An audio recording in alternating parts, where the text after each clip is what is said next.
అరుణాచలము ఎర్రగా ఉండేటటువంటి పర్వతం కనుక అరుణాచలమని పేరు. పరమశివుని యొక్క స్వరూపంలోని ఎర్రని రంగు ఉన్నది అని యజుర్వేదం. సౌయస్తామ్రౌ అరుణవుతవు మంగళ అని. అందుకని ఎర్రని వర్ణం ఉన్నటువంటి అరుణాచలేశ్వరుడు వెలిసినటువంటి క్షేత్రం కనుక అరుణాచలం. కాదు, రుణము అంటే అనుబంధము అని. కర్మ సంబంధంగా మనం చేసినటువంటి కర్మల వలన ఒక్కొక్క శరీరంలో ప్రవేశించి ఆ శరీరంలో అనేకమైన అనుబంధములను పెట్టుకుంటాడు.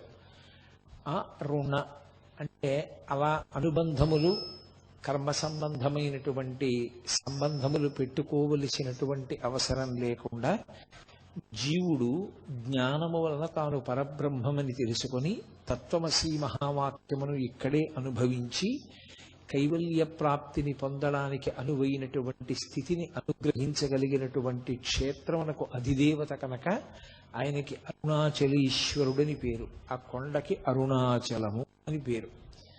అరుణాచల క్షేత్రమునందు పరమశివుడు గౌతమ మహర్షికి ఆనతిచ్చిన మేర అక్కడ ప్రదక్షిణము అత్యంత ప్రధానము అని నిన్నటి రోజున మీతో మనవి చేసి ఉన్నాను.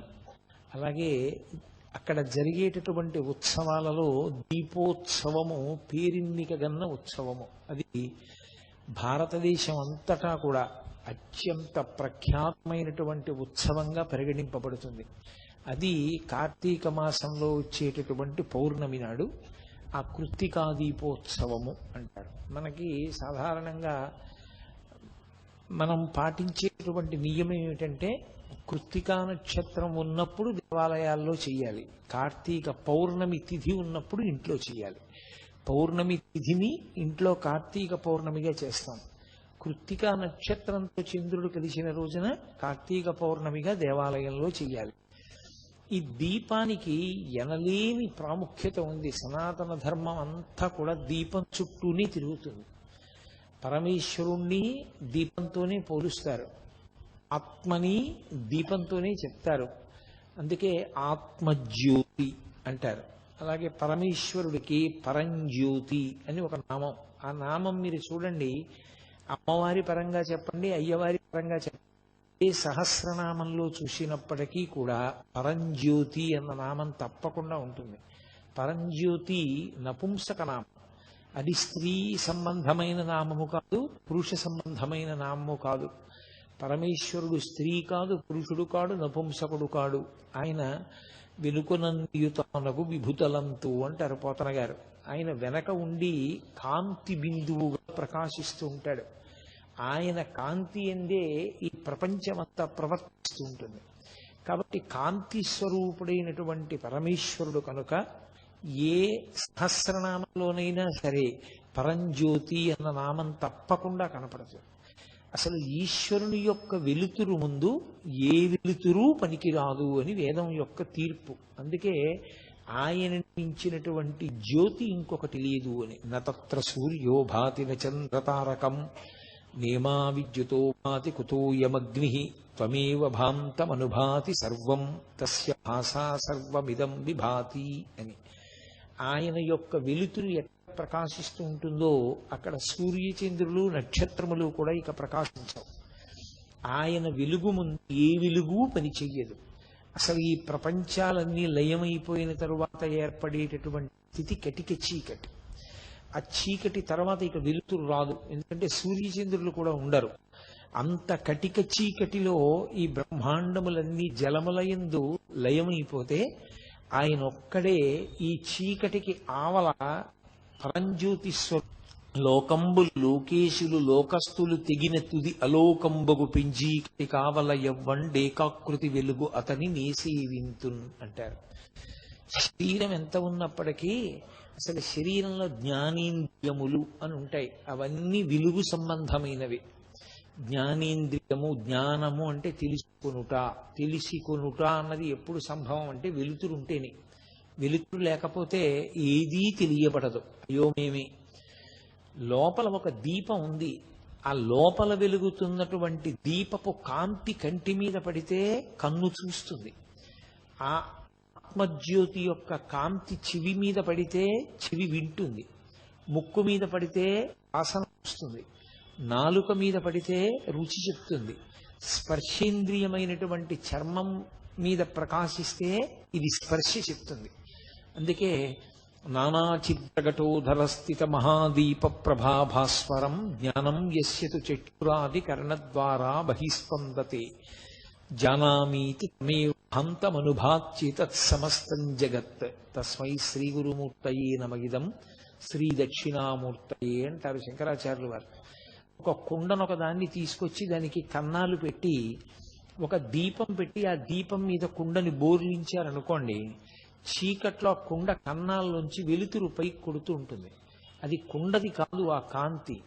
కుండ లోపల ఉన్నటువంటి దీపపు కాంతి ఆ కన్నాలలోంచి ఎలా పైకొస్తోందో అలా ఇక్కడే వెలుగుతున్నటువంటి ఆత్మజ్యోతి. అందుకే నీవారస్సు కవత్వి పీతాభా, పీతాభా స్వత్యనూపమా, భా అంటే కాంతి, భాస్కర అని పేరు సూర్యుడికి. ఆ కాంతి పుంజమై ఇక్కడ వెలుగుతూ ఉంటాడు ఆయన. ఆ వెలుతురు ఈ కన్నాల్లోంచి కొడుతూ ఉంటుంది. కన్నులు అనబడేటటువంటి కన్నాల మీద పడితే కళ్ళు చూస్తాయి, చెవుల మీద పడితే చెవులు వింటాయి. జ్ఞానేంద్రియములు పనిచేయడానికి ప్రధానమైనటువంటి కారణము ఆ లోపల ఉన్న జ్యోతే. ఇంకే దీపం ఉండగా ఇల్లు చక్కబెట్టుకోండి అంటుంటారు. అంటే లోపల ఆ జ్యోతి వెలుగుతున్నంతసేపే, పరమేశ్వరుడు ఉన్నంతసేపే దీనికి మంగళప్రదత్వం. ఇది మంగళప్రదత్వంతో ఉండి శివం సుందరం శోభనం అయి ఇది భగవత్కార్యం చెయ్యడానికి, చిత్తశుద్ధిని పొందడానికి హేతువైనటువంటి సమస్త కార్యములను ఆచరించడానికి కావలసినటువంటి పాత్రత లోపల ఉన్న జ్యోతి వెలిగినంతసేపు మాత్రమే ఉంటుంది. ఆ జ్యోతి కాని నిధనం అయిపోయిందా ఇక ఆ శరీరం ఎందుకో పనికిరాదు, దాన్ని తీసుకెళ్లి పక్కన పారేస్తారు. కాబట్టి ఆ జ్యోతికి అనలేని ప్రాధాన్యత. అసలు ఏ కార్యక్రమం ప్రారంభం చేయండి, దీపం ప్రజ్వాల్య అంటూ దీపం వెలిగించే ప్రారంభం చేస్తాం. ఎందుకని అంటే అదే పరమేశ్వర స్వరూపం. ఆ పరమేశ్వర స్వరూపం కాంతిపుంజం కాబట్టి ఆ కాంతిపుంజం రూపంలోనే ప్రకాశింపజేస్తారు. అటువంటి ఉత్సవాల్లో దీపోత్సవము అని, దీపానికి ఒక ప్రత్యేకమైనటువంటి ఉత్సవం జరిగేది. సంవత్సరం మొత్తం మీద విశేషమైనటువంటి ఉత్సవం కార్తీక పౌర్ణమి. ఆ కార్తీక పౌర్ణమి నాడు ఇంటింటా జరగాలి, ప్రతి దేవాలయంలో జరగాలి, ప్రతి మఠంలో జరగాలి. దీపము కాదు, దీపావళి, అనేక దీపములను ఉంచుతారు. లేదా అసలు ఆ కార్తీక పౌర్ణమి నాడు పెట్టవలసినటువంటి దీప విధానము వేరుగా ఉంటుంది. ఒక పాత్ర తీసుకొచ్చి పాత్ర నిండా నెయ్యి పోసి ఆ నేతిలో ఒత్తి వేసి ఒత్తి చివర కర్పూరం పెట్టి అప్పుడు దాన్ని వెలిగిస్తారు. ఇంట్లో అయితే, దేవాలయంలో అయితే ఒక్క దేవాలయం యొక్క ద్రవ్యంతో వెలిగించరు. ఆ దేవాలయంలో పెద్ద కంచు పాత్ర పెడతారు. ఎంతమంది ఎంత నెయ్యి తీసుకురాగలరో అంత నెయ్యి తీసుకొచ్చి అందులో పోస్తారు. పోసిన తర్వాత అప్పుడు చీకటి పడిన తర్వాత అందులో అందరూ తీసుకొచ్చినటువంటి పత్తితో ఒత్తి పేంతారు.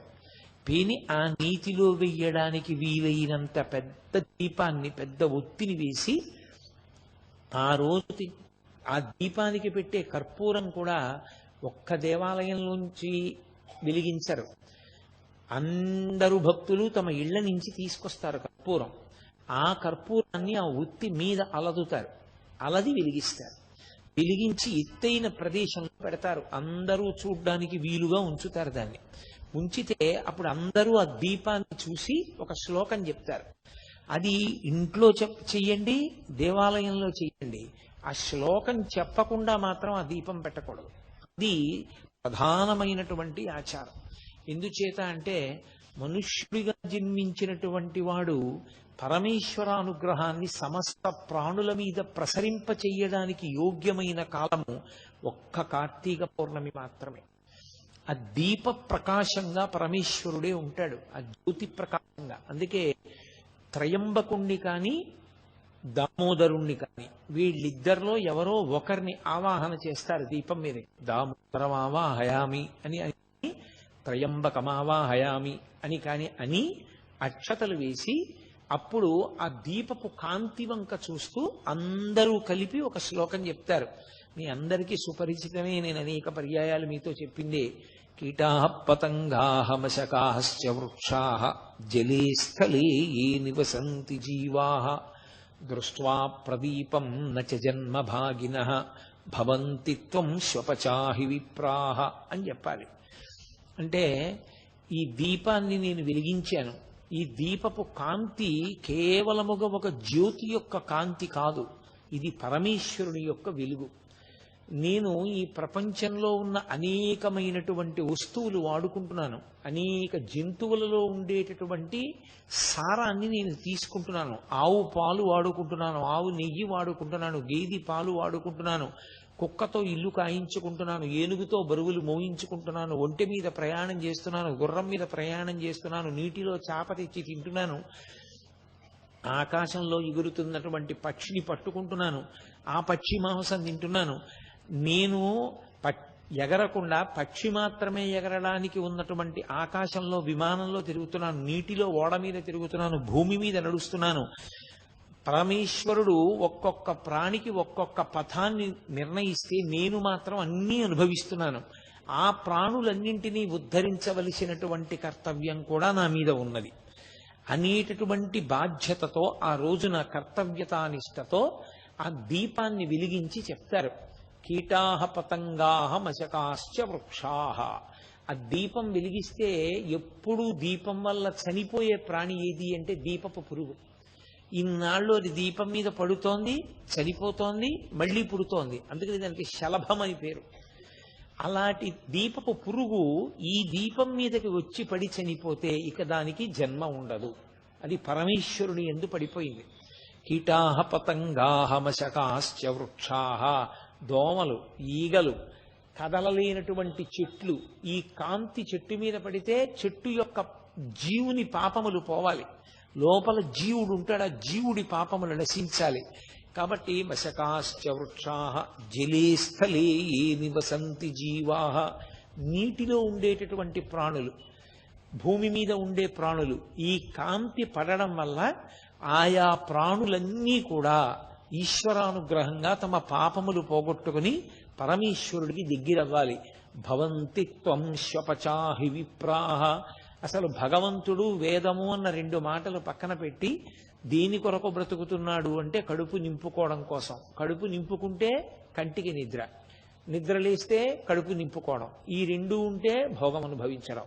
ఇది తప్ప అసలు భగవంతుడన్నవాడొకడు ఉన్నాడని భగవంతుని గురించి ఉపాసన చెయ్యాలనేటటువంటి జ్ఞానము కించిత్ కూడా లేకుండా ప్రవర్తించి జీవితాన్ని పాడు చేసుకుంటున్న వాడి మీద కూడా ఈ దీపం పడిన కారణం చేత వచ్చే జన్మలో వేదాన్ని సాకల్యంగా చదువుకుని వేదాన్ని ప్రమాణంగా తీసుకుని తన జీవితాన్ని ఉద్ధరించుకోగలిగినటువంటి గొప్ప విద్వాంసుడుగాక అని సమస్త లోకము యొక్క శ్రేయస్సుని కోరి వెలిగిస్తారు ఆ దీపాన్ని. మనకి కార్తీక పౌర్ణమి అంటే మనమందరం కూడా అలా వెలిగిస్తాం. ఎందుకంటే నేను మీతో మనవి చేశాను, దీపంతో ప్రారంభం, దీపంతో అంతం. దీపమే ప్రధానం. ఒక దీపం వెలిగించారనుకోండి, మీరు పూజ ప్రారంభం చేశారు. నీరాజనమన్న జ్యోతి వెలిగించారనుకోండి, అయిపోయింది పూజ. ఒక దీపం వెలిగిస్తే పూజ ప్రారంభం చేశారు. ఎందుకని? ఆ దీపం వెలిగించారు అంటే దీపం కంటికి సంకేతం. పరమేశ్వరుడు కన్ను ఇచ్చాడు కాబట్టి నేను ఎక్కడికైనా వెళ్ళగలుగుతున్నాను, పుస్తకం చదవగలుగుతున్నాను, ప్రమాణాన్ని తెలుసుకోగలుగుతున్నాను. అది నన్ను మంచి వైపుకి నడిపించడానికి నాయకత్వం వహిస్తోంది కన్ను. భగవన్మూర్తిని చూసి సంతోషిస్తున్నాను. ఈ కన్ను ఇచ్చినందుకు పరమేశ్వరుడికి కృతజ్ఞతగా దీపం పెడతారు. ఆ కాంతిలో పూజ ప్రారంభం. దేవాలయంలో దీపం అయితే అది గురువు గారు. అందుకే దేవాలయంలో విద్యుత్ కాంతి ఉండదు, విద్యుత్ దీపములు వెలగరాదు. దేవాలయంలో ముఖమంటపము, అర్ధమంటపము, అంతరాలయము అని 3 విభాగం ఉంటుంది ఆగమంలో. ఆ అంతరాలయంలో ఉండేటటువంటి మూర్తి మీద విద్యుత్ దీపం పడుతుండగా చూస్తే అసలు దాన్ని దేవాలయంగా స్వీకరించారు. అది అత్యంత హేయమైన విషయం.